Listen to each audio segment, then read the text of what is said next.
For people tuning in on election night, it can be pretty confusing.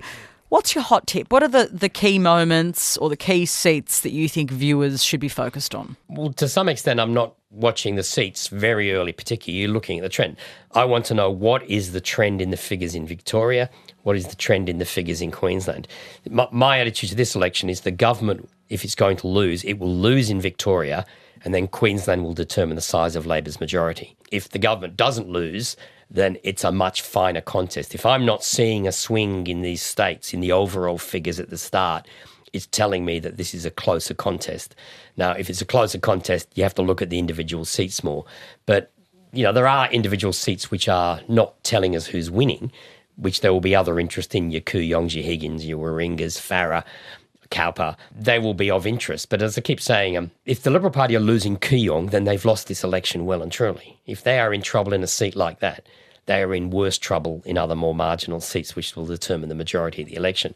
So some of these safe seats where the Liberals are under threat are of huge interest, but it's actually not those seats that will determine the government. I mean, the government is not going to hold all its seats and then Kooyong, Higgins and Warringah will allow Labor to form government. It just doesn't work that way. So what's your tip? We're going to know early or late? My gut feeling is we'll have a really good handle early. The Electoral Commission, usually it's not quite like 2013. In 2013, it was obvious by 6:45 that the Rudd government had lost because everything was bad for the government. If everything's bad for the government in the early figures, I'll be indicating that it's leaning that way.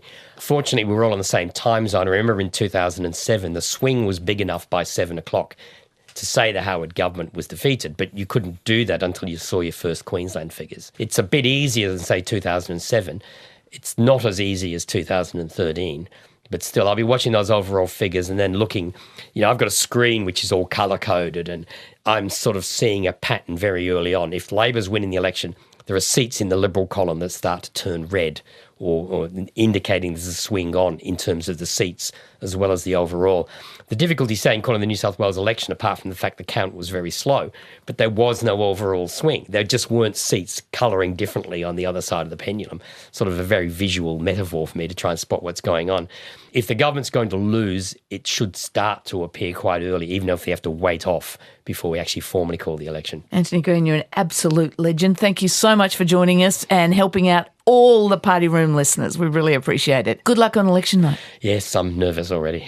Nervous? You look a little nervous, but listen to you. You're a walking, talking encyclopedia on it all. Thanks, Antony. You never look nervous.